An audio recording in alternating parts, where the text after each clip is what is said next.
Hello, good evening. क्या हाल चाल? क्या मेरी वॉइस आ रही है भाई तुम लोग को? Good evening Shivam. अरे शिवम है क्या इसमें? शिवम, वैभवी, अनुराधा, धैर्य, पलक, अंशिका, कंचन, खुशी, सृष्टि, अश्विनी, हर्षित,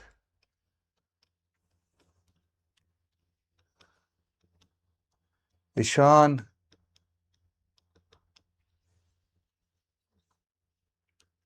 गुड इवनिंग सभी को, गुड इवनिंग सभी को। कहां से तुम लोग को पता चल जाता है सब चीज?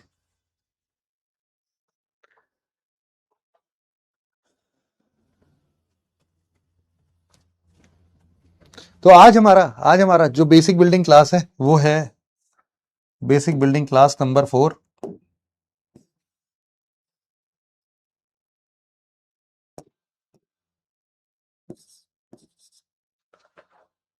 फोर्थ नंबर पर हम जरा देखते हैं। यस, सभी को गुड इवनिंग। वापस आ जाओ भाई, गुड इवनिंग के माहौल से बाहर आ जाओ। और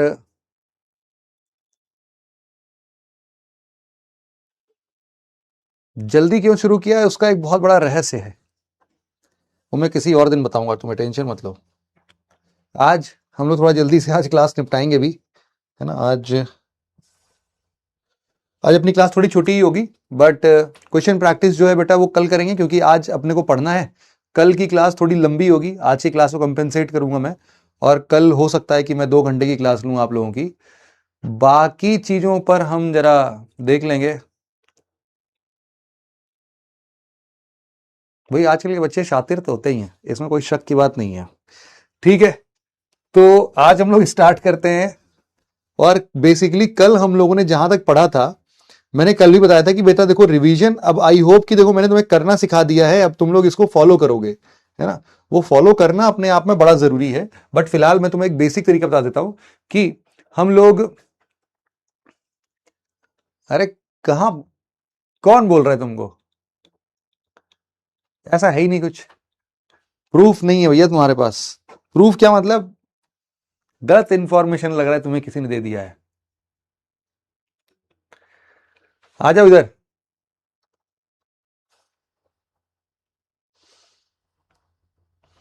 तो यहां पर हम लोग समझते हैं सेंट्रल डॉगमा बेसिकली क्या था। डीएनए, डीएनए से मैसेंजर आरएनए, मैसेंजर आरएनए से प्रोटीन, है ना। ये जो 3 स्टेप्स हैं हमारे पास में, ये जो 3 स्टेप्स हैं, सबसे पहले हमारे पास में आता है डीएनए। डीएनए कहां पर है भाई? अबे सुन लो, पढ़ लो। हाँ, सभी को बहुत बहुत धन्यवाद, बहुत बहुत धन्यवाद। ये लो, किसी ने एनिवर्सरी मंगा दी, किसी ने हैप्पी बर्थडे। हाँ मतलब तुम सब के लिए आज जो भी स्पेशल दिन है, उन सब के लिए मैं बहुत बहुत धन्यवाद, आभारी हूं तुम सब लोगों का। लेकिन मुझे इससे ज्यादा खुशी तब मिलेगी जब तुम लोग मेहनत करके थोड़ा सेलेक्ट वेलेक्ट हो जाओगे। फिर उसके बाद बैठ के अपन बढ़िया पार्टी वार्टी करेंगे। और फिर पार्टी मेरे तरफ से होगी, टेंशन मत लो। तुम्हारे घर आऊंगा मैं तो, घर पर जो खाना पीना होगा वो तो ठीक है, उसके बाद बढ़िया से अपन बैठ के पार्टी करेंगे, टेंशन मत लो। तो बस उस दिन का इंतजार करो, जिस दिन मेरे कानों तक एक खुशखबरी पहुंचेगी और उसके बाद मैं दौड़ा भागा आऊंगा तुम्हारे पास। ठीक है, तो चलो अभी वापस आते हैं। और यहां पर हम लोग पढ़ रहे थे कि molecular central dogma of molecular biology. इसमें हम लोगों ने डीएनए, डीएनए को हम लोगों ने मैसेंजर आरएनए में कन्वर्ट होते हुए देखा, मैसेंजर आरएनए को प्रोटीन में कन्वर्ट होते हुए देखा। ये जो पूरा प्रोसेस है, इस प्रोसेस में ये रहा ट्रांसक्रिप्शन और ये रहा ट्रांसलेशन। तो ट्रांसक्रिप्शन का प्रोसेस ही फोटोकॉपी कराने का है। कौन फोटोकॉपी कराता है? गुप्ता जी की दुकान। कौन है ये? RNA polymerase. फिर दूसरा हम लोगों ने बोला कि एमआरएनए फिर कहां जाता है भाई? ये उड़ते उड़ते कहां पहुंचता है? हमने कल वीडियो देखा था, ये पहुंचता है बेटा राइबोसोम के पास। तो राइबोसोम क्या कहता है? डाउट डाउट है, डाउट है। अच्छा डाउट है तो ठीक है, चाहे जितनी दूर घर, अबे रहोगे तो घर पर ही ना, मतलब घर तुम्हारा यहीं अर्थ पर ही तो होगा। मैं कह रहा हूं रहोगे तो इंडिया में ही ना, इंडिया में चाहे जहां से रहो। और ज्यादातर जैसा हम लोग बातचीत कर रहे हैं, तुम नॉर्थ इंडिया के परे ज्यादा जा नहीं पाओगे, तो इसीलिए पहुंच जाएंगे, टेंशन मत लो। हाँ, कहीं पर भी रहोगे, इधर उधर से हम पहुंच जाएंगे। ठीक है, अब यहां पर हम लोग बोल रहे हैं कि ये जो फोटोकॉपी करने की दुकान है, ये रहा हमारा फोटोकॉपी करने की दुकान। ये डबल स्टैंडर्ड जो एटीसीजी के पेयर होते हैं, ये फोटोकॉपी करते टाइम टी को यू में कन्वर्ट कर देते हैं, यूरासिल में कन्वर्ट कर देते हैं बस। यहां पर बेसिकली, यहां पर क्या डाउट, यहां पर भी आते हैं क्या तुम लोग के? अच्छा अच्छा अच्छा, तो एक बार देख लेता हूं मैं, अगर तुमने कुछ बोला है तो।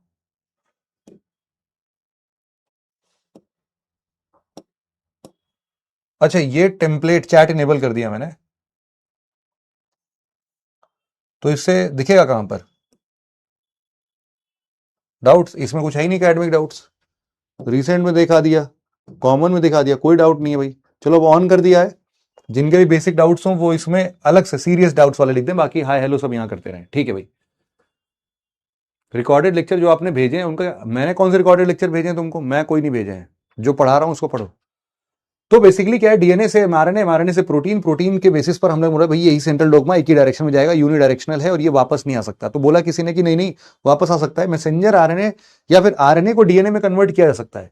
और इसके लिए एक प्रोसेस है जो कि वायरस के अंदर होता है, इसको भी मैं पढ़ाऊंगा भी कि वायरस के अंदर के प्रोसेस को हम ये बेसिकली ये बात करते हैं। यहां पर हम लोग बोल रहे हैं कि रेप्लिकेशन भी एक प्रोसेस है। रेप्लिकेशन प्रोसेस क्या है? जब सेल डिवीजन होता है तो डीएनए अपने डीएनए में ही वापस से कन्वर्ट हो जाता है। तो उसके बेसिस पर हम लोग बोल रहे हैं कि ये अपने लिए है। नेक्स्ट हम लोगों ने ये कॉपी वॉपी तो पढ़ लिया था। फिर मैसेंजर आरएनए का फंक्शन हमने देख लिया, टीआरएनए का, राइबोसोमल आरएनए का, और ये भी देख लिया कि इनके अलग अलग नाम हैं। इनके कलेक्शंस को जीनोम, ट्रांसक्रिप्टोम, प्रोटियोम, मेटाबोलोम बोलते हैं। स्टडी को जीनोमिक्स, ट्रांसक्रिप्टोमिक्स, प्रोटियोमिक्स और मेटाबोलोमिक्स बोलते हैं, ठीक है। और ये भी हम लोगों ने देख लिया था कि बेसिकली कोई भी एक सेल अपने लिए कोई काम नहीं करता है। ये बेसिकली जो राइबोसोम बीटा सेल का प्रोड्यूस हो रहा है वो इंसुलिन बनाता है। इंसुलिन जो है वो ब्लड में आता है, ब्लड ग्लूकोज, ग्लूकोज में मैनेज करता है। ये पूरा मेटाबॉलिज्म होता है। तो प्रोटीन हमेशा अपने लिए काम नहीं करता है, बल्कि किसी न किसी मेटाबॉलिज्म के लिए काम कर रहा है। यहां पर कितने लेक्चर आए बेटा? रिकॉर्डेड कितने लेक्चर आए, कोई बताएगा क्या? रिकॉर्डेड कितने लेक्चर्स मिले हैं तुम्हें?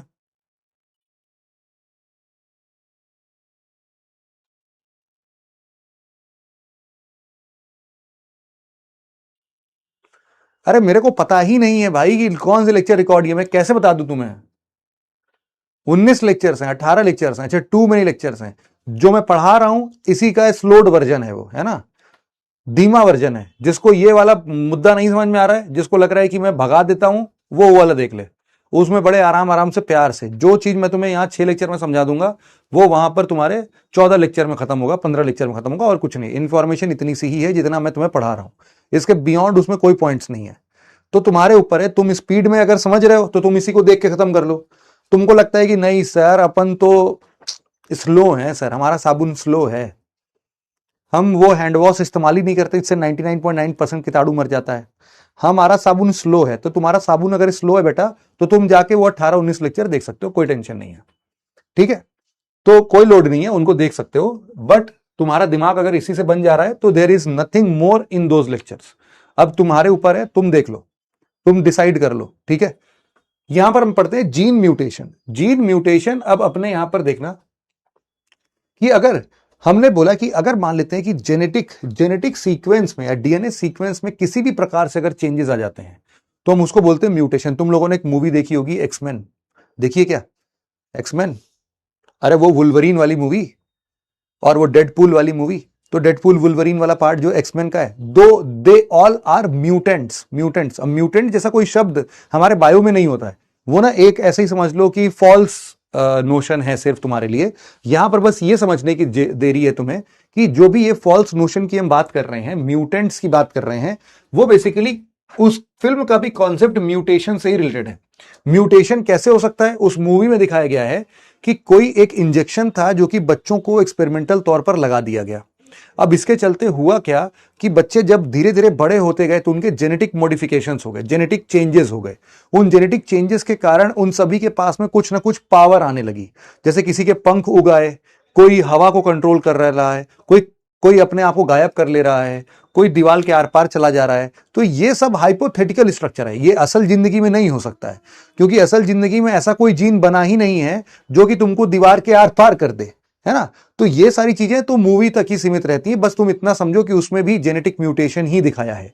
तो बेसिकली जेनेटिक म्यूटेशन का फंडा क्या कहता है? बोलता है कि भैया देखो, डीएनए सीक्वेंस जो है तुम्हारा, ये जो पूरा जीनोम की 2 मीटर की लड़ी हमने देखी थी, इसमें 3.3 बिलियन बेस पेयर्स वगैरह थे, इसका अपना एक सीक्वेंस था। इस सीक्वेंस में अगर किसी भी प्रकार के चेंजेस आ जाएं जो कि एब नॉर्मल हो, उसी को हम क्या बोल देंगे? म्यूटेशन बोल देंगे।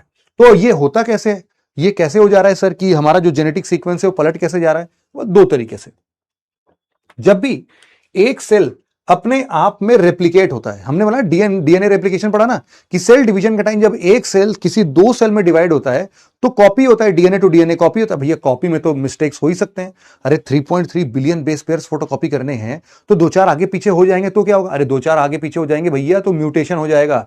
हाँ, उसका इफेक्ट हो सकता है कि हमारे ऊपर ना दिखे, ना हमारे फिजिकल फॉर्म्स में, ना हमारे बिहेवियर्स में, ना हमारे किसी भी मेटाबॉलिक एक्टिविटीज में। यह पॉसिबल है बिल्कुल, बट म्यूटेशन तो म्यूटेशन है। डीएनए रेप्लिकेशन के टाइम पर कुछ कुछ ऐसी गलतियां हो सकती हैं रेप्लिकेट करने में, उसके वजह से सीक्वेंस में बदलाव आ जाएगा। दूसरा क्या है? Role of environmental factor. अब देखो ये कैसे काम करता है, ये समझना बेटा बहुत जरूरी है। जितने भी लोग हैं उन्होंने आज तक इस कॉन्सेप्ट को नहीं समझा होगा, मैं गारंटी के साथ बोल रहा हूं। इस बात को समझना बहुत जरूरी है। डीप थॉट चाहिए अब तुम्हारे लिए, इसीलिए मैं बेटा क्या कर रहा हूं, तुम सबके लिए सीरियसनेस को जगाने के लिए थोड़ी देर के लिए तुम्हें शांत कर रहा हूं। So sorry for this, but तुम लोग अब ध्यान से सुनो इस बात को पहले, जो मैं समझाने की कोशिश कर रहा हूं। Stop typing anything. यहां पर दो तरीके हैं, अब यार ध्यान से सुनना है इस बात को। दो तरीके हैं। हम बोलते हैं कि जो इन्वायरमेंटल फैक्टर है वो environmental factor is responsible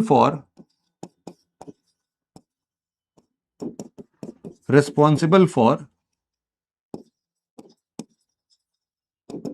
genetic mutation. ये जेनेटिक म्यूटेशन के लिए रिस्पॉन्सिबल है। This is good, yes I understand कि हाँ ये सही बात है, बट यहां पर जेनेटिक म्यूटेशन का मतलब ये नहीं है, इट डज नॉट इंप्लाई, यही सबसे इंपॉर्टेंट बात है, it does not imply that it will change our genes as per it will change our gene as per the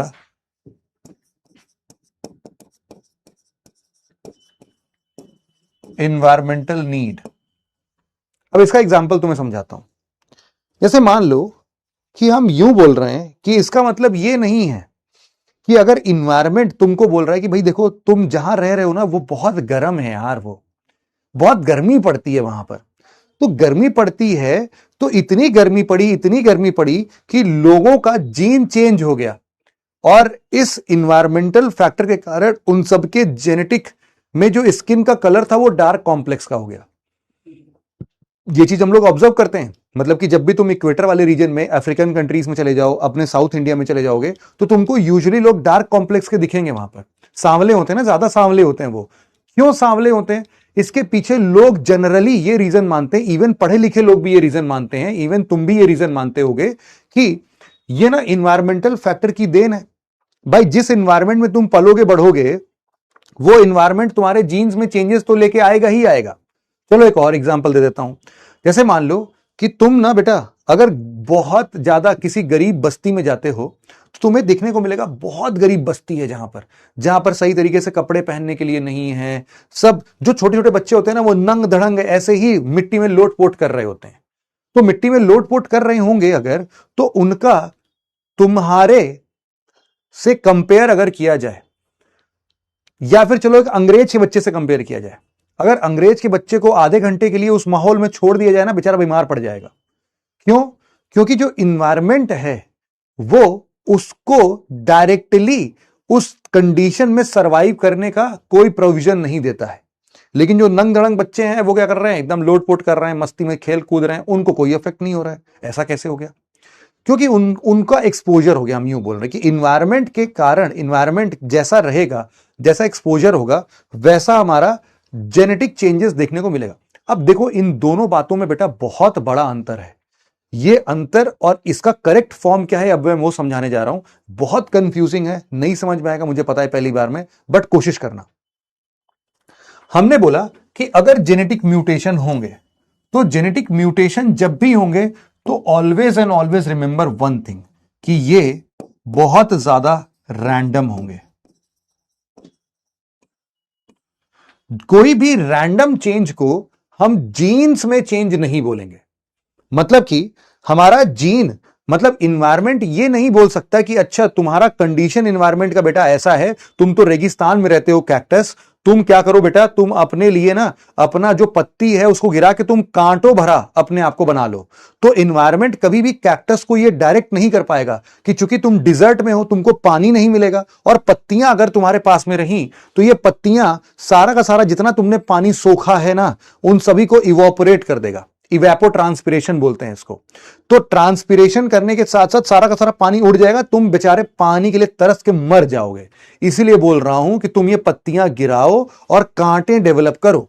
कांटों में से इतना पानी का लॉस नहीं होगा, तुम बच जाओगे, जिंदा रह लोगे, सरवाइव कर लोगे। इन्वायरमेंट कभी भी ये काम नहीं कर सकता है। क्यों? क्योंकि इसमें जेनेटिक चेंजेस जो हो रहे हैं उसका एक प्रॉपर रिजल्ट देखने को मिल रहा है। मतलब इसका साफ है कि इन्वायरमेंट कैसा भी हो, वो हमेशा क्या दिखाएगा? सिर्फ और सिर्फ रैंडम चेंजेस दिखाएगा। ये क्या दिखाएगा? सिर्फ और सिर्फ रैंडम चेंजेस दिखाएगा। रैंडम चेंजेस का मतलब यह है कि ये ना ऊट पटांग से कोई भी चेंजेस कर देगा।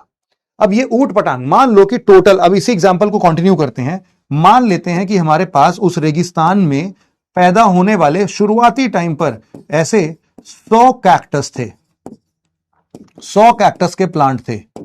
लेकिन ये जो कैक्टस का प्लांट है ये बेसिकली क्या कह रहा है, ये ना इसमें से इस गर्म हवाओं को सहते सहते सहते सहते इन 100 के 100 कैक्टस के प्लांट्स में से कुछ रैंडम चेंजेस हुए। सब में रैंडम चेंजेस हैं तो ऑब्वियस सी बात है सब में अलग अलग प्रकार के चेंजेस होंगे।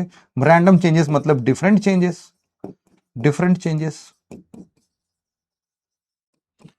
एक गलती से ऐसा चेंज हो गया, गलती से हो गया, गलती से, कोई फिक्स नहीं था, गलती से ऐसा चेंज हो गया कि इन 100 कैक्टस में से सिर्फ ऐसे 2 कैक्टस के प्लांट बने जिनको ना एक बीमारी हो गई। उस बीमारी, वो बीमारी की वजह क्या है? Random changes in the genome structure या जेनेटिक चेंजेस। ये 2 प्लांट्स, 2 कैक्टस प्लांट्स में जेनेटिक प्रॉब्लम आ गया। ये जेनेटिक प्रॉब्लम कैसा था? जेनेटिक प्रॉब्लम ऐसा आ गया कि तुम मान के चलो कि शुरुआती दौर पर कैक्टस के कांटे नहीं निकलते होंगे, शुरुआती दौर में तो वो भी पत्ती वत्ती के साथ ही निकलता होगा। लेकिन इन जो 2 जेनेटिक कैक्टस के पेड़ों में जेनेटिक प्रॉब्लम आया है, इनके चलते यार इनका जो लीफ का स्ट्रक्चर ऐसा हुआ करता था, वो लीफ का स्ट्रक्चर बदल के गलती से रैंडमली कैसा हो गया? कांटों भरा हो गया।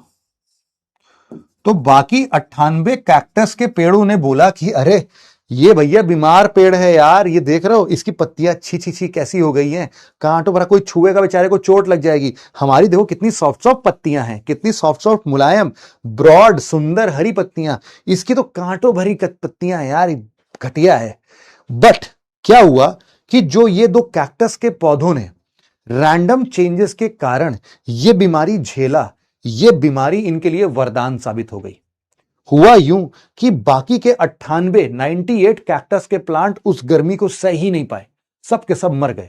लेकिन ये जो 2 पौधे थे जिन्होंने गलती से अपनी पत्तियों की जगह कांटे डेवलप कर लिए थे, वो सरवाइव कर गए। अब सोचो कि जो 98 मर गए, क्या उन 98 के वंशज पौधों के आगे बढ़ेंगे? नहीं। किसके वंशज आगे बढ़ेंगे? ये फंडा क्या कहलाता है बेटा? इसको हम लोग बोलते हैं बेटा, इसको हम लोग बोलते हैं, तुम लोगों ने सुना भी होगा, survival of the fittest. Survival of the fittest. Survival of the fittest का मतलब यह है कि जो सबसे फिट होगा वो ही आगे सर्वाइव करेगा, इस एनवायरनमेंट में वही सर्वाइव करेगा। तो मतलब क्या है, मैंने क्या समझाया तुमको? मैंने एक बात यह समझाई कि एनवायरनमेंट कभी भी किसी जीन्स में रिक्वायर्ड चेंजेस नहीं करेगा। जैसे कि एनवायरनमेंट ये जानबूझकर नहीं बोलेगा कि अरे नहीं, तुम 100 कैक्टस के प्लांट, तुम गर्मी नहीं झेल पाओगे बेटा, 100 के 100 कैक्टस तुम अपने जेनेटिक चेंजेस करो और अपनी पत्तियों को कांटों भरा बना दो। नहीं, ये रैंडम चेंजेस होंगे, कुछ भी ऊटपटांग चेंजेस होगा इन्वायरमेंटल फैक्टर के कारण। चेंजेस होगा लेकिन ऊटपटांग चेंजेस होगा, और ऊटपटांग चेंजेस में से कुछ एक ऐसे पौधे भी होंगे जिनकी पत्तियां पता नहीं कैसे कांटों भरी हो जाएंगी, गंदी सी हो जाएंगी, लेकिन यही गंदी सी चीज इनके लिए वरदान साबित होगी, और आगे चल के बाकी के 98 कैक्टस के पेड़ तो मर जाएंगे, लेकिन ये जो कांटों भरा कैक्टस का पेड़ है वो सरवाइव कर जाएगा, और ये कहलाएगा सर्वाइवल ऑफ द फिटेस्ट। तो हमें ऐसा लगेगा, हमें ऐसा प्रतीत होगा कि अरे ये तो इन्वायरमेंटल फैक्टर के कारण यहां पर गर्मी ज्यादा पड़ रही थी, इसलिए कैक्टस ने अपने आप को कांटों भरा बना दिया। अपने आप को कांटों भरा बनाया नहीं, वो गलती से बन गया था, बाद में वही सरवाइव किया, बाकी जो नहीं बन पाए वो सबके सब निपट गए, मर गए बेचारे। तो इसीलिए अब कैक्टस के जितने भी पौधे हम देख रहे हैं वो सब इन्हीं के वंशज हैं, इन्हीं दो कैक्टस के वंशज हैं। ऐसा हुआ होगा कुछ। क्या ये बात तुमको समझ में आई है क्या? एक बार जरा बता देना मुझे, क्या ये बात तुमको समझ में आई है? कैसे समझाओगे, कैसे बताओगे तुम मुझे? सिर्फ और सिर्फ मैं तुम्हारे लिए पोल अलाउ कर रहा हूं, तुम मेरे को 45 सेकेंड्स में फटाफट से बताओ। ए बोले तो यस, ए बोले तो यस, और बी बोले तो नो। बताओ भाई फटाफट से। अब तुमको टाइप करने का मौका ही नहीं मिल रहा है, तुम सिर्फ पोल कर सकते हो, सिर्फ और सिर्फ पोल कर सकते हो। सी और डी वाले ऑफ कोर्स हर बार की तरह इस बार भी रहेंगे, जो कि चुल्लू भर पानी लेके तैयार रहेंगे अपने लिए, डुबकी लगाएंगे छपाक छपाक।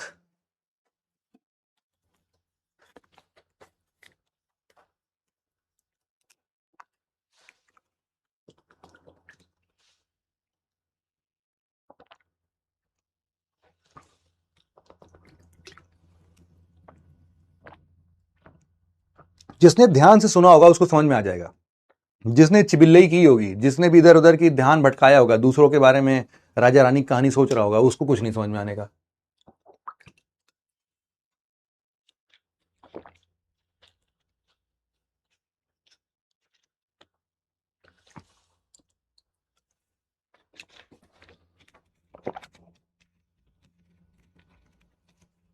तो ये तो हो गया, मेरे को तो समझ में आ गया भाई, तुम्हें यस लगा रहा हूं।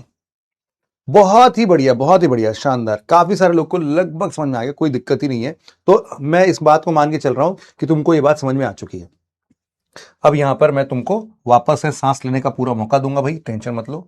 ये लो बेटा, सांस लेना शुरू करो तुम। हाँ, अब आई सर, सांस में सांस आ गई सर, मजा ही आ गया। अब तो अब का टाइप करेंगे, टपर टपर टपर टपर करेंगे, है ना? यही तो हमें करने, हम यही करने ही आते हैं सर, हम टाइप ही करने आते हैं। आप पढ़ाते रहते हो, हम सुनते थोड़ी ना उन सबको, हम सिर्फ टाइप करते हैं सर। हमारे माँ बाप ने हमारे ऊपर पैसा इसीलिए फूंका ताकि हम इस कोर्स में आके टाइप कर सके। हमें इसी मजा आता है, हम पढ़ने लिखने आते ही नहीं है। हाँ देखो, ये आ गए ना सागर पवार भाई। हाँ, हाय हेलो, तुम कैसी हो, शादी करने के लिए तैयार हो क्या, फ्री हो क्या, मिलने आऊं, चॉकलेट भेजूं, यही सब चलता रहेगा यहाँ पे। ठीक है भाई, चलो यहां पर हम लोग समझते हैं। ये बात अब अपने को समझ में आई कि भाई देखो, जब म्यूटेशन होगा तो ये म्यूटेशन किन कारणों से आएगा, किन कारणों से आएगा। मतलब एक तो है डीएनए रेप्लिकेशन में कोई एरर हो जाएगा, जब सेल दूसरे सेल्स में रीजेनरेट होगा, या फिर एक सेल दो सेल्स में डिवाइड होंगे, उनका डीएनए रेप्लिकेशन होगा, उस टाइम पर भी ये एरर आ सकता है। भाई फोटोकॉपी तो हो रहा है, डीएनए टू डीएनए फोटोकॉपी हो रहा है, तो हो सकता है कुछ पंगे आ जाएं यार इनके, और क्या। और दूसरा हम बोल रहे हैं कि इन्वायरमेंटल फैक्टर, लेकिन इन्वायरमेंटल फैक्टर से क्या होगा, हमेशा हमेशा और हमेशा क्या आएगा बेटा, रैंडम चेंजेस आएगा, रैंडम चेंजेस आएगा। ठीक है,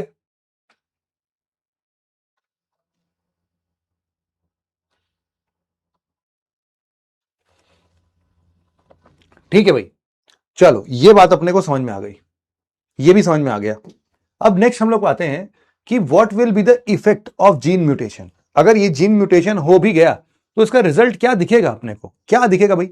हम बोल रहे हैं कि it leads to the change in phenotype. अब जो गलती से ही चेंज हुआ था, लेकिन उस बेचारे कैक्टस के पत्तियां कांटों भरी हो गई थी कि नहीं, है ना, चेंजेस हुए ना। मतलब क्या है कि उसका फेनोटाइप, फेनोटाइप का मतलब क्या होता है बेटा, फिजिकल ट्रेट, मतलब कि उसका दिखावटीपन, उसका बनावट, या उसकी बिहेवियर, उसका मेटाबॉलिज्म, उसका मैकेनिक्स, ये सारी चीजें चेंज हो जाएंगी, प्रोसेस बदल जाएगा। मतलब कि ये फेनोटाइप है। फेनोटाइप का मतलब क्या है, उसका कोई भी ट्रेट या कैरेक्टरिस्टिक बदल जाएगा। अगर उसका ट्रेट्स या कैरेक्टरिस्टिक या फेनोटाइप बदल जाएगा, सब एक ही चीज है। फिजिकल ट्रेट्स बोल दो, इसी को तुम बेटा कैरेक्टरिस्टिक्स भी बोल सकते हो, ये सब की चीजें। ये सब फेनोटाइप, फेनोटाइप एक और ज्यादा फैंसी शब्द है हमारे बायो के प्रोसेस के लिए, है ना। यहां पर फेनोटाइप, फेनोटाइप का मतलब भी यही सब है, फिजिकल ट्रेट्स या कैरेक्टरिस्टिक। ठीक है, आगे बढ़ते हैं और हम लोग समझते हैं कि इन एन ऑर्गेनिज्म और it affects its ability to survive और रिप्रोड्यूस। मतलब कि हम बोल सकते हैं कि उसके फेनोटाइप में बदलाव आएगी, या फिर वो जिस हिसाब से उसकी क्षमता है सर्वाइव करने की, हमने बोला ना survival of the fittest, survival की क्षमता या फिर उसको रिप्रोड्यूस करने की क्षमता वो बदल जाती है। यही तो मैंने बताया, है ना। तो यहां पर basically it plays a crucial role in evolution and genetic diversity. आज के टाइम पर ये नाना प्रकार के जानवर जो मिल रहे हैं वो इन्हीं डाइवर्सिटी का ही तो शिकार हैं। अब देखो, जैसे मान लो कुत्ते, कुत्ते कहां से आए भाई, हमारे साथ बढ़िया क्यूट वाले कुत्ते। कुत्तों की भी इतनी सारी प्रजातियां कैसे आ गई, डॉबरमैन आ गया, ये अपना क्या बोलते हैं गोल्डन रिट्रीवर आ गया, ये अपना पग आ गया, ये अपना लैब्राडोर आ गया, पोमेलियन कुत्ते आ गए। ये सब कहां से आ रहे भाई इतने सारे। हमने बोला कि भाई ये सब के सब जो है ना, ये अलग अलग जगहों के इन्वायरमेंटल फैक्टर्स में जो जहां सर्वाइव कर गया, मतलब उस क्षेत्र में। जैसे अब लैब्राडोर कुत्ता है, लैब्राडोर, या फिर जो ठंडे जगहों पर जाओगे तो पोमेलियन कुत्ते मिलते हैं। अब भाई वहां पर वही कुत्ते गलती से सर्वाइव कर गए होंगे जिनके बड़े बड़े फर उगाए, गलती से उगाए, तो गलती से उगाए भैया, उन्हीं को ठंड से बचने का मौका मिला, वही बच गए, बाकी सबके सब निपट गए। तो जो निपट गए वो है ही नहीं, जो बच गए वही पोमेरियन कुत्ते हैं। अब हम उन पोमेरियन कुत्तों को जबरदस्ती उनके ठंडे जगहों से निकाल निकाल कर हम गर्मी वाले दिनों में लेके आ रहे हैं। क्यों? सुंदर लगते हैं सर, दिखने में सुंदर दिखते हैं सर, इसीलिए हम उठा लाए। अब बेचारों को गर्मी लग रही है यहां पर, अब हम क्या कर रहे हैं, उनको पंखे से फैन, उनको असर बहुत मुश्किल से कर पाएगा। दूसरा जो है, दूसरा अब देखो यहां पर, अच्छा हस्की भी है भाई साहब, husky one of the most favourite dog. तो हस्की जैसा डॉग, एक्चुअल में कुत्ते कहां से आए पता है, कुत्ते आए वुल्फ की प्रजाति से। ये जो हस्की वस्की है ना, ये हस्की क्या है, हस्की वुल्फ की प्रजाति है। अभी भी हस्की वुल्फ की प्रजातियों में ही शामिल है। इनफैक्ट मैं तुम्हें बताऊं, एक बहुत ही रिसेंट एक न्यूज आई थी, उसमें था कि वी हैव उसको क्या बोलते हैं यार हम लोग, एक बड़ा ही बढ़िया सा चीज था, wolf, dire wolf, dire wolf. पता नहीं तुम में से अगर कोई न्यूज व्यूज का थोड़ा भी शौकीन होगा तो उसने इसके बारे में पढ़ा होगा, डायर वुल्फ। उन्होंने बोला ना कि हम लोगों ने भाई साहब डायर वुल्फ को क्या कर दिया है, डी एक्सटिंक्ट कर दिया है, डी एक्सटिंक्ट। एक्चुअल में डायर वुल्फ एक वुल्फ की प्रजाति थी जो आज से 10,000 से 12,000 साल पहले विलुप्त हो चुके थे, एक्सटिंक्ट हो चुके थे, एक्सटिंक्ट हो चुके हैं, ऑलरेडी एक्सटिंक्ट, 10 से 12,000 साल पहले ये एक्सटिंक्ट हो चुके हैं। लेकिन हमने उनको डी एक्सटिंक्ट कर दिया, मतलब कि हम उनको वापस ले आए। कैसे ले आए भाई, कैसे ले आए? तो इनके ना कुछ अवशेष बचे हुए थे, इनके अवशेष से मान लेते हैं कि इनका एक जीनोम मिलने वाला था। ये जीनोम एक्चुअल में 10 से 12,000 साल पहले किसका हुआ करता था, वुल्फ का हुआ करता था। लेकिन अब 10 से 12,000 सालों में जब हमने इन वुल्फ का वापस से जीनोम सीक्वेंस किया इनके बचे हुए अवशेष में से, तो ये सारा तो मिला नहीं होगा, ये ना टूटा फूटा मिला हमें। टूटा फूटे का मतलब क्या है, यहां से टूट गया, यहां से टूट गया, इधर से टूट गया, इधर वाला टूट गया, तो ऐसे टूटे फूटे मिले हमें। हमने कहा कोई बात नहीं, कोई बात नहीं, एक काम करते हैं, अभी वाले वुल्फ कहां हैं, अभी वाले वुल्फ कहां हैं, तो हम अभी वाले वुल्फ को ले आए। हमने बोला कि अभी वाले वुल्फ को भी जरा हम लोग देख लेते हैं।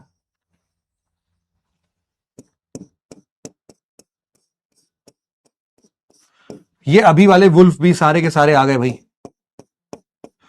अभी वाले वुल्फ का जीनोम सीक्वेंस निकाला हमने कहा कि एक काम और करो यार, एक काम और करो, ये तो वुल्फ का हो गया, उसका भी ले आओ, उसका भी जीनोम सीक्वेंसिंग करके देखो जरा। हस्की का देखो, हस्की का भी जीनोम सीक्वेंस करके जरा देखना पड़ा हमें। तो हमने क्या किया, यहां से हस्की का भी जीनोम सीक्वेंस किया।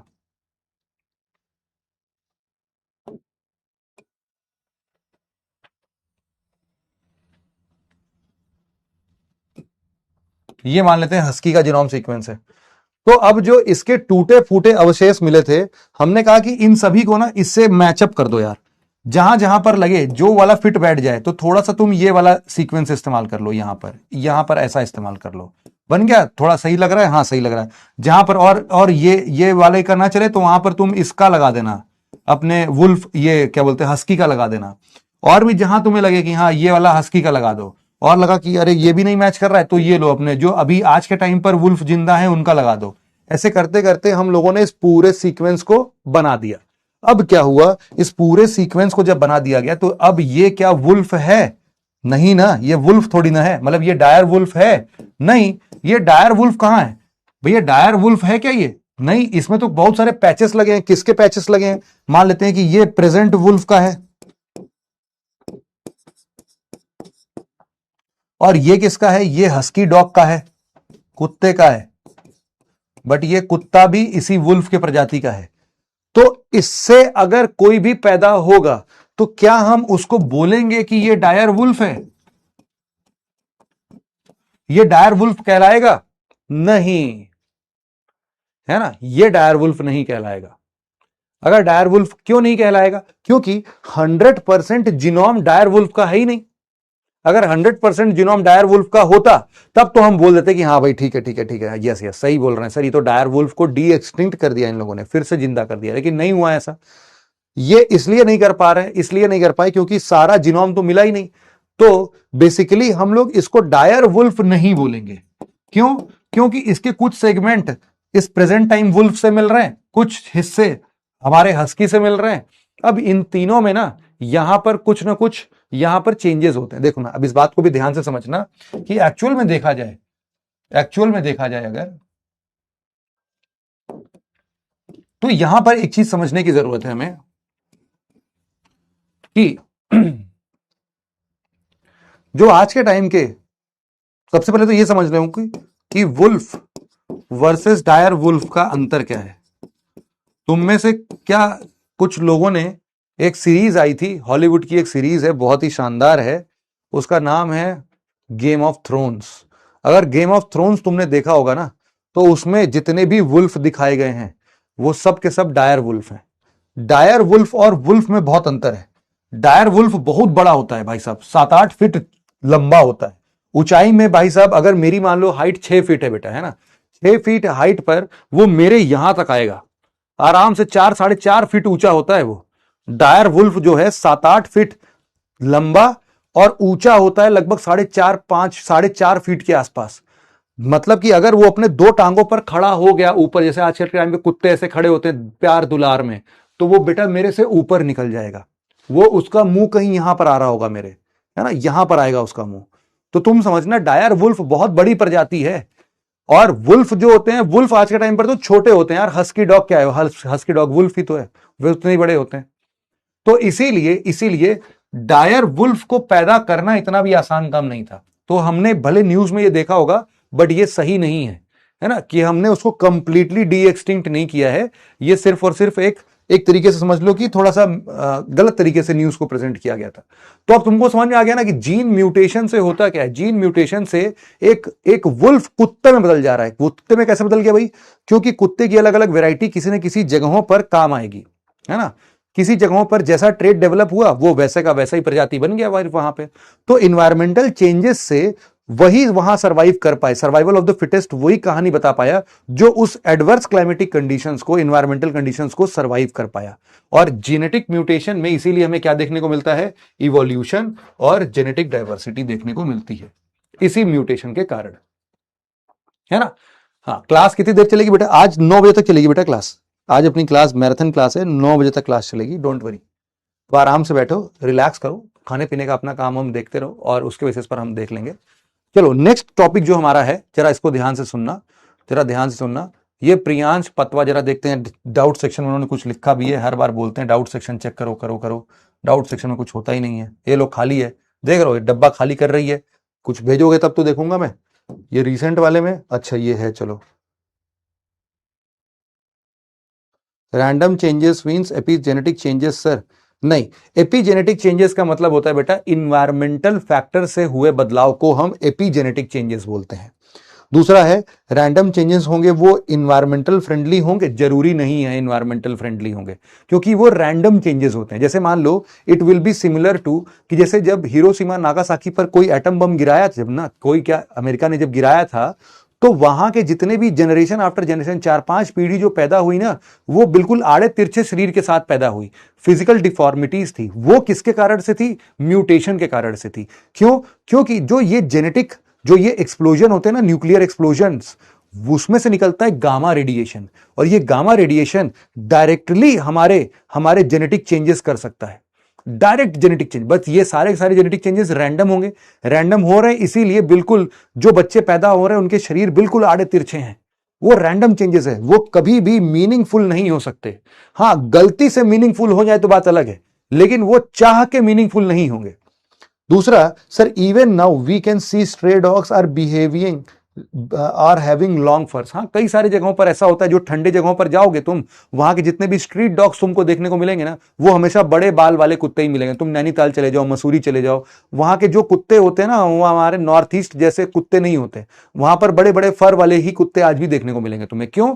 क्योंकि वही आज तक सर्वाइव कर पाए। जिनके छोटे बाल थे, जिनका पतला चमड़ा था, वो बेचारे ठंडी में विलुप्त हो गए, मर गए बेचारे। जो आज तक सर्वाइव कर पाए वही तो है सर्वाइवल ऑफ द फिटेस्ट। फिर क्या है sir, please can you tell about, अरे बता तो दिया, ठीक है, ठीक है भाई।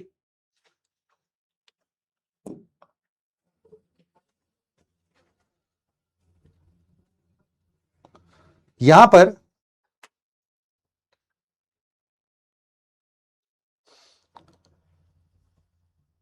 Difference between gene mutation and gene modification. देखो, जीन मॉडिफिकेशन जब भी करोगे ना बेटा तुम, gene modification will be as per our choice.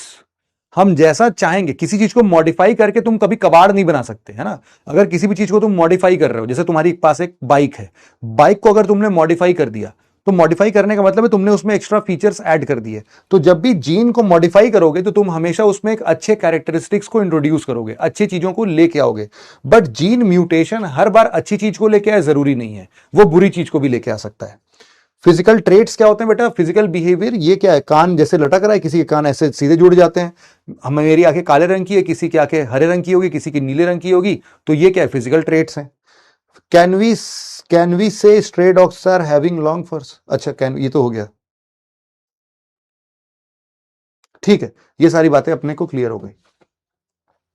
वापस आते हैं। अब हमारे पास में कुछ ऐसे टर्म्स हैं जिनको बड़े ध्यान से तुमको सुनना पड़ेगा। अब यहां पर बहुत इंपॉर्टेंट है चीजों को समझना और सुनना, क्योंकि अगर तुमने यहां पर नहीं समझा सुना तो बड़ी दिक्कत हो जाएगी भाई। DNA related important terms, DNA related important terms, यहां पर जरा ध्यान से सुनना समझना बेटा, इसके बिना नहीं तो बहुत दिक्कत होगी, इसको समझ ही नहीं पाओगे कभी जिंदगी में। इसमें सुनना। सबसे पहला टॉपिक हमारा है माइक्रोसैटेलाइट डीएनए का। क्या होता है ये माइक्रोसैटेलाइट डीएनए? जरा ध्यान से सुनना। इसको हम लोग और भी कई सारे नामों से जानते हैं, जैसे कि शॉर्ट टैंडम रिपीट्स, एसटीआरस, या फिर रिपीटेटिव डीएनए। ये सब इसके अलग अलग नाम हैं। हाँ, नाम है तो कठिन है तो याद भी करना पड़ेगा, हाँ करना पड़ेगा। यहां पर हम लोग बोल रहे हैं माइक्रोसैटेलाइट डीएनए मतलब short tandem repeats, STR, repetitive DNA. यहां पर लिखना है हमें कि शॉर्ट डीएनए सीक्वेंस जो कि 2 से 6 बेस पेयर लॉन्ग, 2 से 6 बेस पेयर का मतलब क्या होगा? Nitrogen base pair. तुमको पता है ये बात। 2 से 6 बेस पेयर मतलब मान लेते हैं कि AATCAG कितने हो गए? 6 हो गए। हाँ, इतना बड़ा हो सकता है। तो 6 बेस पेयर्स की बात कर रहे हैं। अगर ऐसा 6 बेस पेयर, 2 से 6 बेस पेयर कुछ भी हो, वो रिपीटेड बार बार एक सक्सेशन में आते जा रहे हैं, मतलब कि कुछ कुछ टाइम के बाद में वो यहां पर रिपीट होते जा रहे हैं, तो हम उन्हीं को क्या बोलेंगे? जीनोम के अंदर में उनको माइक्रोसैटेलाइट डीएनए बोल देंगे। जैसे मान लेते हैं ये देखो, जो एसटीआर है, एसटीआर, अब मैंने क्या किया, देखो यहां पर ध्यान से समझना कि मैंने क्या किया है। मैंने एक बहुत बड़ा लाइन खींचा, ACTAG, ठीक है, या फिर AGTAG, कुछ भी कर लो। AGTAG को मैंने 5 लिखा तो 2 से 6 के बीच में है, लेकिन मैं तुम्हारे समझने के पर्पज से क्या कर रहा हूं, इन सब को कंबाइन करके सिर्फ एक लाइन बना दे रहा हूं, है ना। अब हर बार ऐसे 5-5 बनाऊंगा, 5 यहां रिपीट करूंगा, 5, तो ये जल्दी भर जाएगा। तो मैंने क्या बोला कि ये जो एक लाइन खींच रहा हूं, ये एक लाइन तुम्हारे 5 नाइट्रोजन बेस पेयर के बराबर रिप्रेजेंटेशन में दिखा रहा है। मतलब कि इन 5 को मैंने सिर्फ एक लाइन से ही रिप्रेजेंट कर दिया।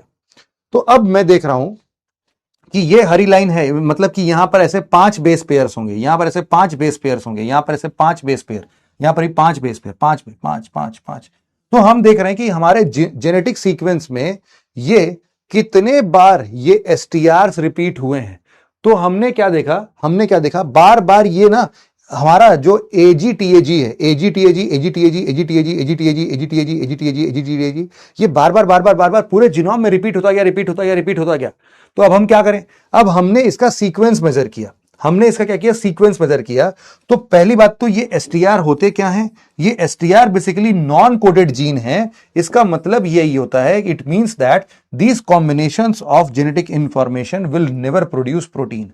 अब इसका कहना है कि एजीटीएजी से कोई प्रोटीन नहीं बनने वाला, 2 से 6 बेस पेयर लॉन्ग से कोई प्रोटीन की रेसिपी नहीं लिखी होगी भैया, वो बड़े बड़े होते हैं, बहुत लंबे लंबे से जेनेटिक्स पेयर्स होते हैं वो, तो वो बड़ा जेनेटिक सीक्वेंस नहीं, ये छोटा सा 2 से 6 बेस पेयर का है, वो कोई इंफॉर्मेशन ना दे पा रहा, इसीलिए हमने उसको क्या बोल दिया, non coded gene. Non coded gene का मतलब क्या है, नॉन कोडेड जीन का मतलब बहुत ही सिंपल से बारे में अगर मैं तुम्हें बताऊं तो इसका मतलब है कि ये प्रोटीन सिंथेसाइज नहीं कर सकता है, प्रोटीन सिंथेसिस में इसका कोई काम नहीं आएगा। क्या ये बात तुमको समझ में आई क्या?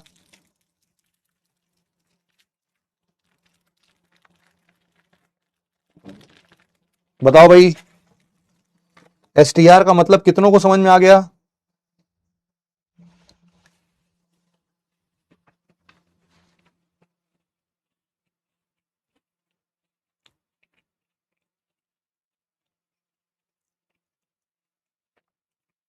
समझ में आया क्या तुम लोग को? यस, बढ़िया। तो हम बोल रहे हैं कि ये सब क्या है बेटा, एसटीआर का मतलब है शॉर्ट टैंडम रिपीट्स, मतलब कि रैंडम रिपीटिंग, यहां पर रैंडम रिपीटिंग टेंडेंसीज हैं।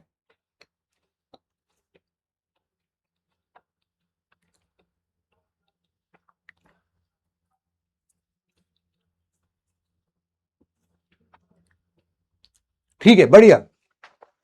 तो हम क्या बोल रहे हैं, शॉर्ट होंगे, शॉर्ट कितने शॉर्ट, 2 से 6 बेस पेयर लॉन्ग। टैंडम है मतलब कि अलग अलग जगह पर ऐसे रिपीट्स हैं, बार बार रिपीट हो रहे हैं, इन्हीं को हम बोलते हैं। अब इनका ना कोई एप्लीकेशन शुरू में हमें लगा नहीं यार, हमें लगा नहीं। क्यों? क्योंकि हमें लगा कि यार ये तो कोई काम के ही नहीं है, ये तो नॉन कोडेड है, इनसे क्या ही पता कर लेंगे। नहीं भैया, इनके 2 फंक्शंस बड़े जरूरी हैं, 2 बहुत ही शानदार एप्लीकेशंस के बारे में हम बात कर सकते हैं। हम बोल रहे हैं कि एसटीआर कहां पर इस्तेमाल हो रहे हैं, पॉलीमॉर्फिक मार्कर्स। पॉली मतलब बहुत सारा, मॉर्फिक मतलब क्या होता है, मॉर्फ का मतलब होता है चेंज। हमेशा याद रखना, ये शब्द तुम्हें पकड़ में अब आने चाहिए भाई, देखो है ना, मॉर्फ का मतलब होता है बेटा चेंज, पॉली मतलब होता है बहुत सारा,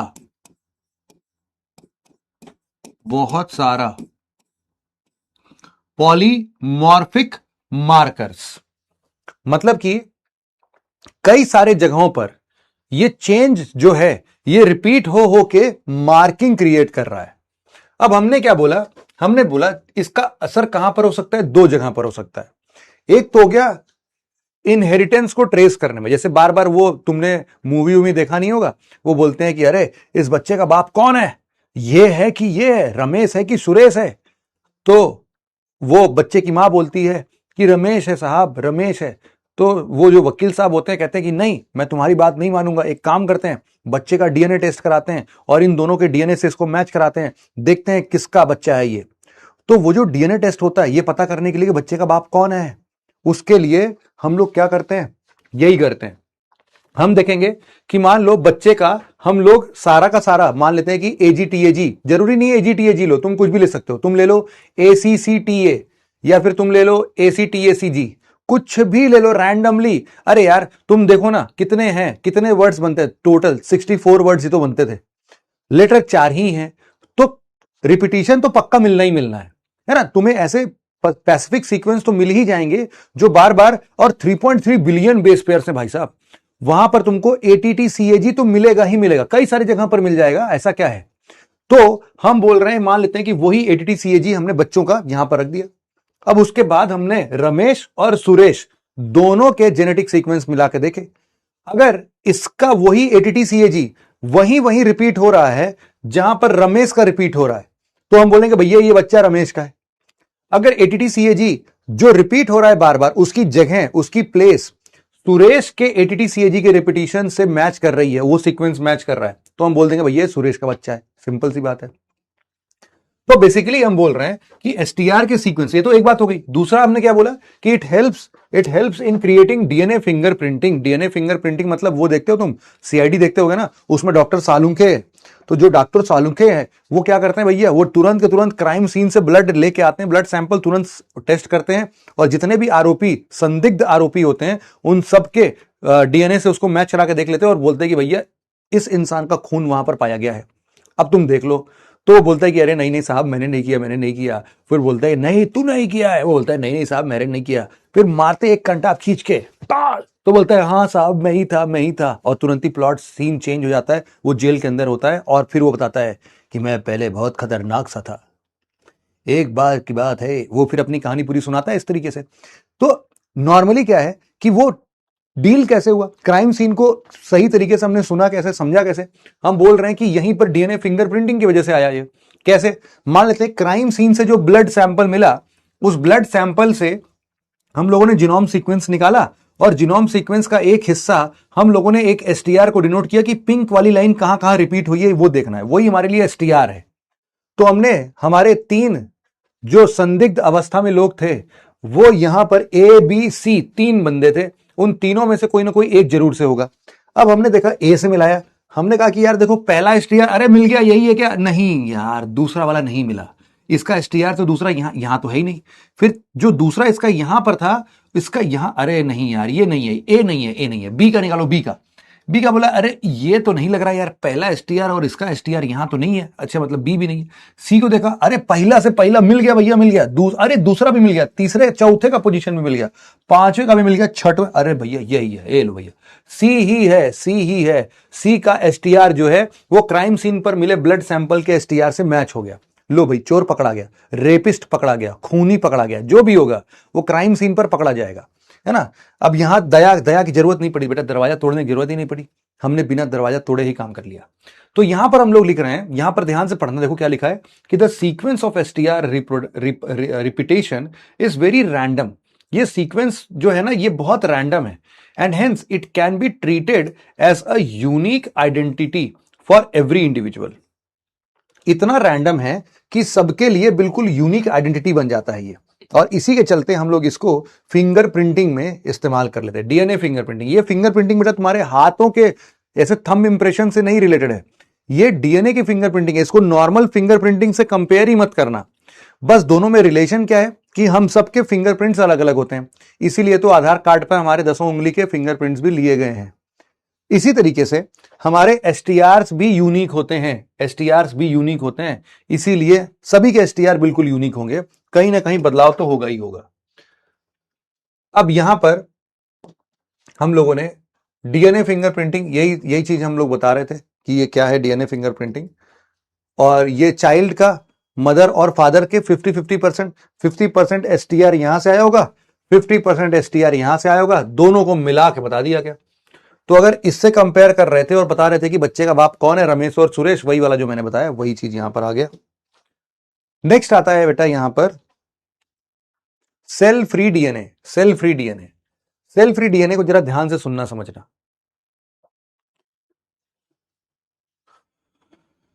हाँ, अभी बता देता हूं बेटा, जीन मैपिंग क्या होता है इसके बारे में भी समझते हैं, है ना, डोंट वरी। तो जीन मैपिंग थोड़ी अलग चीज है, और इसके साथ साथ जो तुम्हारे पास में जेनेटिक सीक्वेंसिंग है, जीन सीक्वेंसिंग, वो अलग चीज है।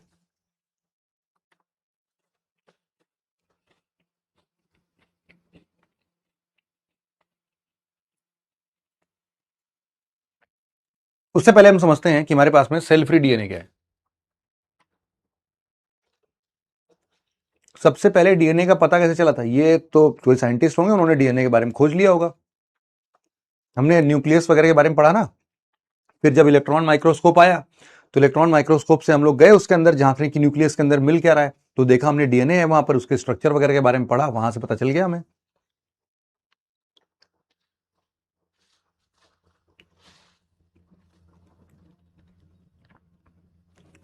कौन लिख रहा है कि एंशिएंट हिस्ट्री की क्लास भी है, तो एंशिएंट हिस्ट्री क्लास कर लो भाई, क्या करूं मैं, क्लास है तो। इसी सेम टाइम पर एंशिएंट हिस्ट्री भी चल रहा है क्या? अभी के अभी 5 बजे से या 4:45 तुम्हारी एंशिएंट हिस्ट्री क्लास चल रही है क्या, मेरे को बताओ। ये 36 बार लिखने का कहां से दिमाग में आता है बेटा तुम्हारे। एसटीआर ही माइक्रोसेटेलाइट डीएनए है क्या? हाँ भैया, और क्या, इसीलिए तो लिखा कि उसके 3 नाम हैं। एसटीआर बोल दो उसको, चाहे तुम उसको माइक्रोसेटेलाइट डीएनए बोल दो उसको, या फिर तुम उसको रिपीटेटिव डीएनए बोल दो। तो फिर ये कौन है भाई कि एंशिएंट हिस्ट्री की क्लास भी चल रही है? तो चलने तो भाई, चल रही है तो मैं क्या करूं उसमें, मेरी गलती है, चल रही है। पता नहीं कहां से आ जा रहे हैं बच्चे ये। 7 बजे से कह रहे हैं एंशिएंट हिस्ट्री क्लास भी चल रही है। यहां पर होते अभी घसीट गए हैं, 2 लपेटा पड़ता तुम्हारा बुद्धि खुल जाता फिर ये।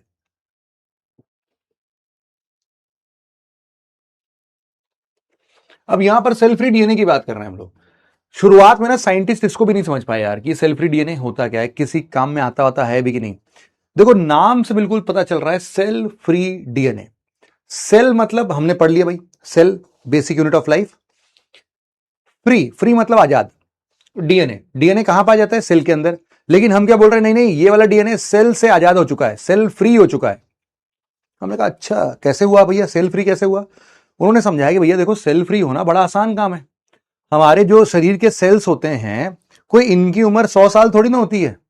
ये तो मुश्किल से कभी 10 दिन पैदा, 10 दिन जिंदा होते हैं, कोई 15 दिन, कोई 120 दिन, कोई 50 दिन, कोई 70 दिन, और उसके बाद में ये सेल मर जाते हैं बेचारे। इनके जगह पर दूसरा सेल रीजनरेट होकर आ जाता है। अब मुद्दा यह कि जब ये सेल की डेथ होती है तो होता क्या है? सेल जब मर गया, बुढ़ा गया, मर गया भैया सेल, तो सेल मेम्ब्रेन जो है फट गया। सेल मेम्ब्रेन फट गया तो उसके साइटोप्लाज्म और उसके साथ साथ जितने ऑर्गेनल्स थे वो सब के सब बाहर ब्लड में मिक्स हो गए। फिर न्यूक्लियस भी क्या ही करेगा, न्यूक्लियस का न्यूक्लियर मेम्ब्रेन भी फट जाता है, और उसके उसके अंदर के जितने भी ऐसे डीएनए मटेरियल्स होते हैं, जेनेटिक मटेरियल होते हैं, वो बोटी बोटी टुकड़े टुकड़े में काट काट के इधर उधर अपने ब्लड में घूम रहे होते हैं।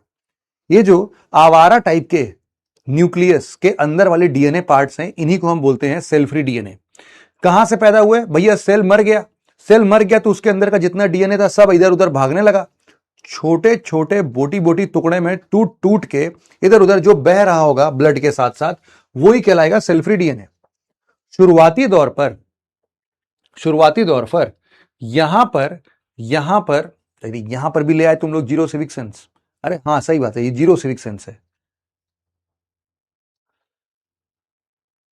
यहां पर इस बात को जरा समझना कि सेल फ्री डीएनए का मतलब यह है कि tiny fragments of genetic materials released. मतलब जेनेटिक मटेरियल मतलब क्या? वही डीएनए।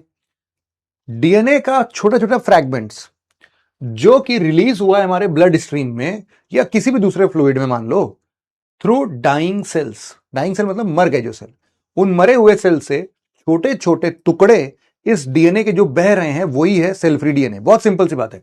अब शुरुआत में साइंटिस्ट लोग को लगा कि यार ये तो बहुत बवाल चीज है यार, ये ब्लड का सैंपल कलेक्ट करने का, उसमें डीएनए का फालतू में बहुत सारा टुकड़ा मिल के आ रहा है, ये यार ये हटाओ, इनको इनका कोई काम नहीं है। बट बाद में ये समझ में आया कि यार अरे बाप रे बाप, इनका तो बड़ा सही जुगाड़ है यार, इनके से तो बहुत सारे काम हो सकते हैं। तो क्या काम हो सकते हैं इनसे? हमने पढ़ा कि सबसे पहले जो इनका एप्लीकेशन है वो आता है non invasive prenatal test.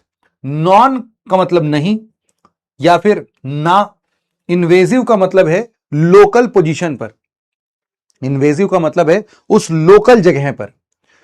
तो उस लोकल जगह पर नहीं करना है। क्या नहीं करना है? Pre natal test. प्री मतलब पहले, नेटल मतलब जन्म से, जन्म से पहले टेस्ट को लोकल रीजन में नहीं करना। यही तो लिखा है non invasive prenatal test. अब इससे सरल भाषा में नहीं समझाता भैया, इससे सरल भाषा में तुम्हें जिंदगी में कोई समझा भी नहीं पाएगा। जो शब्द लिखा है वही इसका बात भी है, सुनना यहां पर। मतलब कि ऐसा जन्म से पहले प्री नेटल टेस्ट करना है तुमको। कैसे? नॉन इन्वेजिव तरीके से। नॉन इन्वेजिव मतलब क्या है? लोकल साइट पर नहीं होना चाहिए, सिंपल है। यहां पर अब मान लेते हैं कि एक ये मदर का वूम्ब है। मदर के वूम्ब में जो बच्चा होता है बेटा, वो प्लासेंटा के अंदर में होता है। ये तुम लोगों ने बचपन में अपने बायो किताब में पढ़ा होगा कि जो ये प्लासेंटा होता है, ये प्लासेंटा एक ऐसा पाउच लाइक स्ट्रक्चर होता है जिसके अंदर बच्चे 9 महीने तक पेट के अंदर में रहते हैं। ठीक है, बस 1 मिनट रुक जा बेटा, 1 मिनट रुक जा।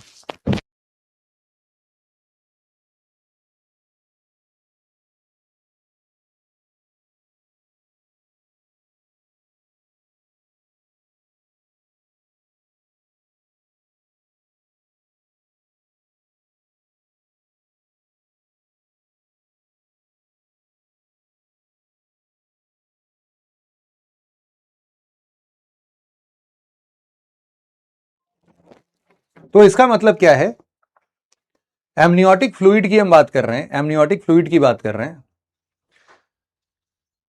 ये वो एमनियोटिक फ्लूइड है जिसके अंदर बच्चे सेफली प्रिजर्व रहते हैं 9 महीने तक, ऐसे ही समझ लो। उनका ग्रोथ हो रहा है, डेवलपमेंट हो रहा है। जैसे हम लोग नाक से सांस ले रहे हैं ना, ऐसे बच्चे पेट के अंदर नाक से सांस नहीं लेते। हम लोग मुंह से खाना खा रहे हैं ना, वो मुंह से खाना नहीं खाते। ये सब के सब जो खाना खाना या फिर जो हम सांस ले रहे हैं, जो हमारा एक्सक्रीटरी प्रोसेस है, जो वेस्ट मटेरियल बॉडी से निकल रहा है, ये सब के सब अम्बिलिकल कॉर्ड के थ्रू होता है। अम्बिलिकल कॉर्ड के थ्रू होता है। ये जो अम्बिलिकल कॉर्ड है ना, ये अम्बिलिकल कॉर्ड बेसिकली मदर से और बच्चों से कनेक्टेड होता है। तो मां जो भी खाना खाएगी, उसी खाने का एक छोटा सा अंश बच्चों को भी मिल जाएगा। बच्चे उस खाने को पचाने के बाद जो भी एक्सक्रीटा निकाल रहे होंगे, वो भी अम्बिलिकल कॉर्ड के थ्रू मदर के शरीर में जाएगा। फिर मदर के शरीर से वो वापस से एक्सक्रीटा के फॉर्म में निकल जाएगा। फिर जो मां सांस ले रही है, वही ऑक्सीजन यहां पर भी जाएगा। बच्चों के लंग्स में जो कार्बन डाइऑक्साइड डेवलप हो रहा है, वो कार्बन डाइऑक्साइड वापस से अम्बिलिकल कॉर्ड के थ्रू वापस से मदर के ब्लड में मिक्स हो जाएगा। इसका मतलब है कि सारा खेल जो भी है आने जाने का, इस बच्चे में किसके थ्रू आ रहा है? इस अम्बिलिकल कॉर्ड के थ्रू आता है। तो हमेशा ये 3 बातों को याद रखना, प्लासेंटा, एमनियोटिक फ्लूइड और एम्बिलिकल कॉर्ड। एमनियोटिक फ्लूइड में बच्चे अपना मस्त तैरते रहते हैं, गुलाटी मारते रहते हैं। इसीलिए तो छोटे बच्चों को तैरना सिखाना बहुत आसान होता है। तुम अगर 6 महीने के बच्चों को पानी में छोड़ दोगे ना, वो अपने आप ही तैरेंगे। क्यों? अरे 9 महीने तो पहले से ही ट्रेनिंग लेके आए, वो बचपन ही उनका लिक्विड के अंदर हुआ है। इसीलिए बात समझ में आई क्या?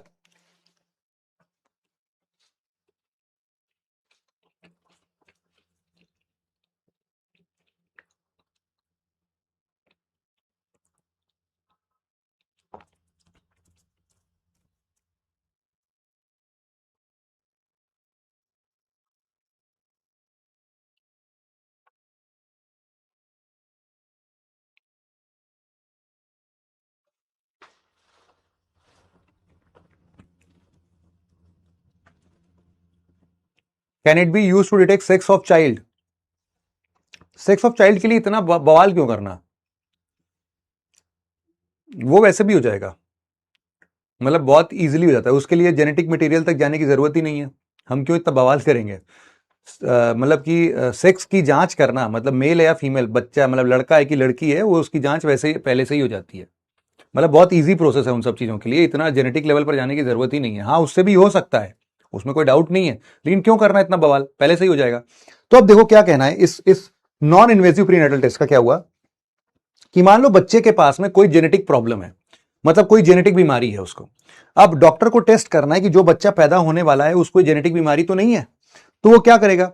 वो ना एक इंजेक्शन से उस बच्चे का जीन्स कलेक्ट करेगा, मतलब थोड़े ब्लड वर्ड कलेक्ट करेगा, सैंपल कलेक्ट करेगा, जिससे कि वो उस बच्चे के जेनेटिक मटेरियल को देख पाए और उस जेनेटिक मटेरियल को पढ़ के वो बताएगा कि हाँ, इस बच्चे में वो जेनेटिक समस्या है कि नहीं है।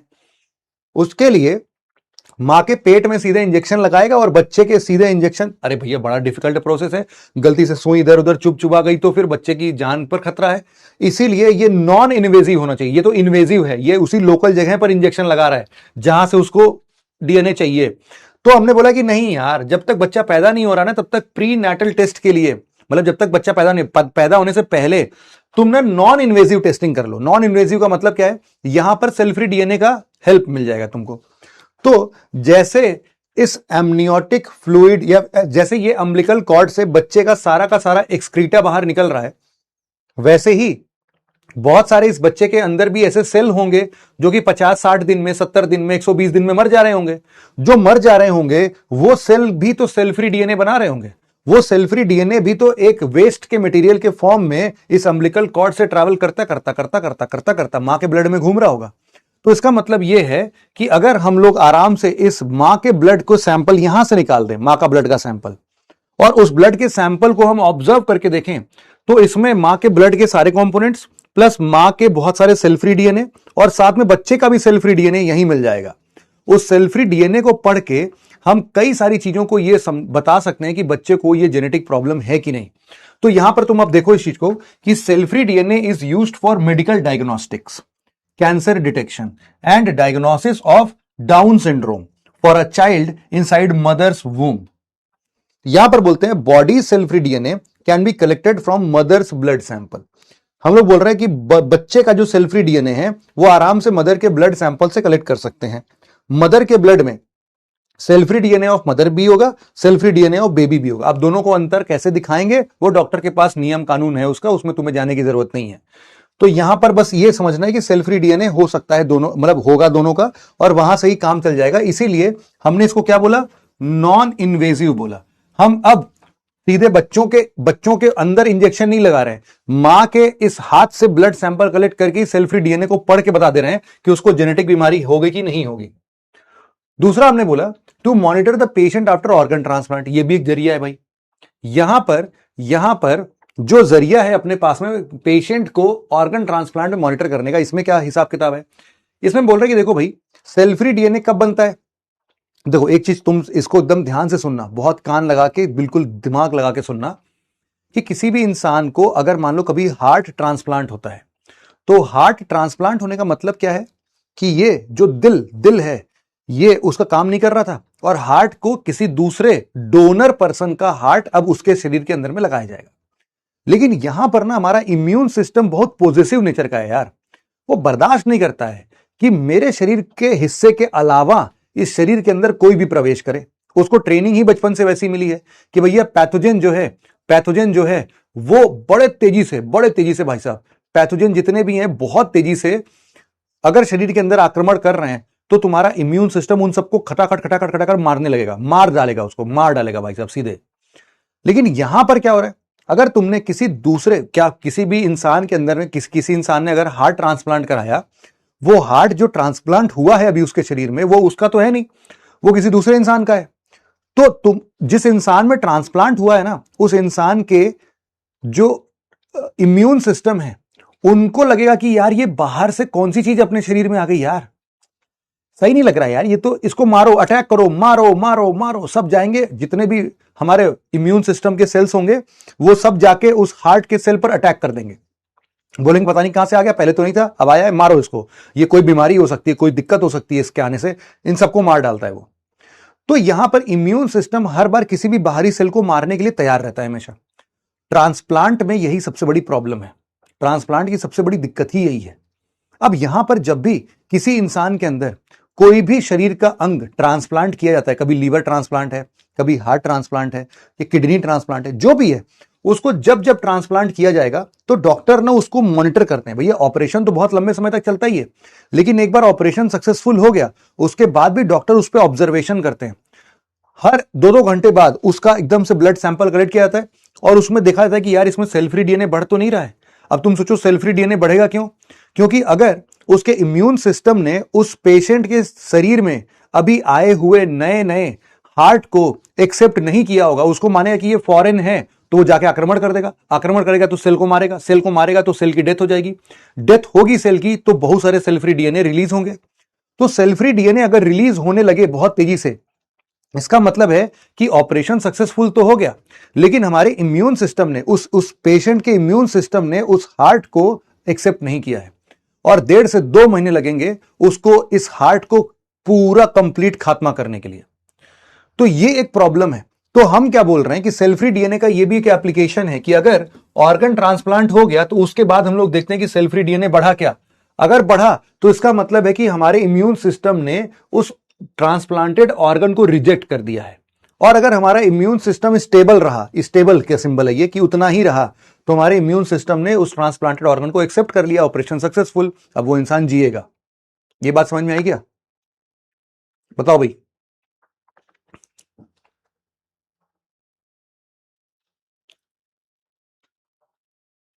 ये बात समझ में आई क्या?